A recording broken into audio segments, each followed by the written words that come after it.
Thank you. You know, I know this is a serious issue, but I have to tell you, I feel jubilant because this is a day of equality. We are celebrating a great day when women, it took 75 years, Laura. Well, we can't wait 75 years, all right? No.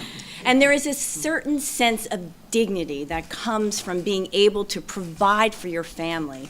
My own father, who came to this country, didn't speak any English, didn't have maybe $1 in a dream, but he never earned a lot of money. He was a butcher, a union butcher, but he earned enough to keep his family safe, to put a roof over their heads and food on the table, and that was because he earned a wage that enabled him to provide for his family.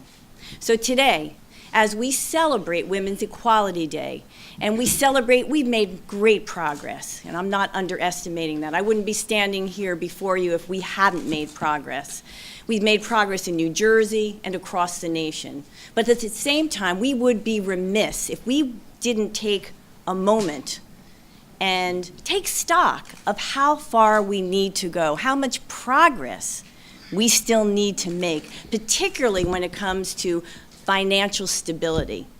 Today, more and more women are the head of households, and so we cannot ignore the gender wage gap. We cannot ignore that a disproportionate number of women, as a result of this governor's misplaced priorities, are being denied that same dignity that my father had by being able to support his family.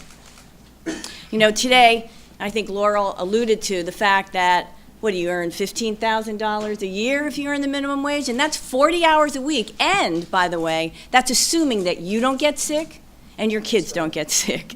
And at the end of the year, you will still be $4,500 short of the federal poverty line. At the end of the year, you will most likely still have to resort to food stamps to be able to buy your groceries. And one thing is for sure, at the end of the year, you will still be waking up in that cold sweat, worrying about the bills as they're piling up and wondering how long it's going to take before you and your children are out on the street. And so by this governor vetoing the minimum wage, he has in essence vetoed the hopes and promises of a better quality of life for 250,000 women in New Jersey, like so many women that are here today. We know in New Jersey that women earn 78 cents on the dollar as our male counterparts. We know that the majority of low-wage earners are women, and a disproportionate number of them are blacks and Latinas, and they have a wider wage gap.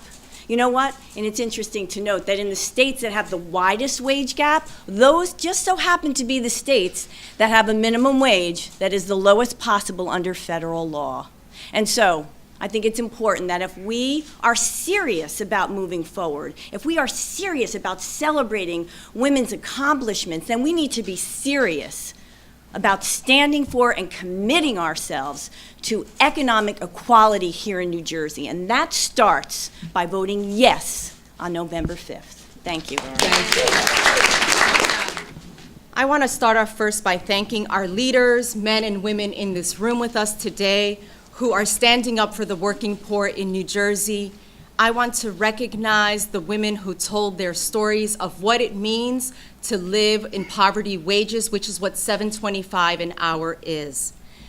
I am a union leader. I'm with 1199 SEIU, and I represent healthcare workers, nursing home and home health aides, who every day when they leave their home, they want to know that they have the ability to be able to provide for their families and to have security. Because of our union's struggle over so many years to raise wages, many of our members are already living above minimum wage. But in our union, we believe that no one has justice if it is only about me or I, and it's not, we only have justice when it is about us and we.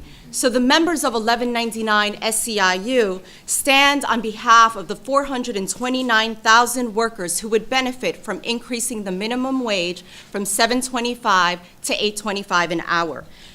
For someone who is earning $14,000 a year, that dollar per hour increase means they will have $2,000 in their pocket, which means that it will help them, as many have already said already, help them pay the rent, help them pay the gas and the electric bills, help them to put food on the table. I was in Washington, D.C. as thousands marched and commemorated what was a call 50 years ago for good jobs and economic justice, for freedom and protection for all. In New Jersey, we need to bring the energy and the spirit of what happened 50 years ago and remember that while we commemorated the March on Washington, the work continues and it continues here in New Jersey. So for us, in a union, we say we have to raise the minimum wage for every worker because $7.25 to $8.25 is a step in the right direction towards the good jobs that everyday people deserve. I'm also a woman and a woman worker. I know that when I continue to earn $78 cents, I wish it were $78, 78 cents to the dollar that is earned by a man, and that as a Latina woman and to other African American women, the gap is even higher. There is something wrong when we have to continue to demand equal pay for equal work, but if that is what we have to do, we're going to continue that demand until we also have that justice. But we also know that for the women workers, by increasing the minimum wage from $7.25 to $8.25 an hour, there are 250,000 women who will immediately see an increase in their take-home pay. So as women, we have a responsibility to make sure that on November 5th, we increase the minimum wage, that we support the women who will benefit from that increase, and that we also stand together in our continued struggle for equal pay. One more thing to say. I'm also a mom of 3. And I know that as a mother, it is ever so important to make sure that you have the ability to be able to provide for your children. The increase in the minimum wage impacts men and women. It impacts them as workers. It impacts them as parents. And as women and as mothers, we need to know that we also will be better able to provide for our children. So there's a story I'm going to tell you, and it's about a woman named Regina. Regina is a member of 1199 SCIU. As a benefit of being in our union and joining with her coworkers, she is earning more than the minimum wage. She has a little bit more income security than others do. However, she has an adult daughter who is 20 years old, who works at McDonald's and earns $7.25 an hour. Her daughter brings home less than $200 a week, and so because of that, Regina, who would like to say that as a mom, she has been able to see her daughter grow into an adult and be able to move on her own.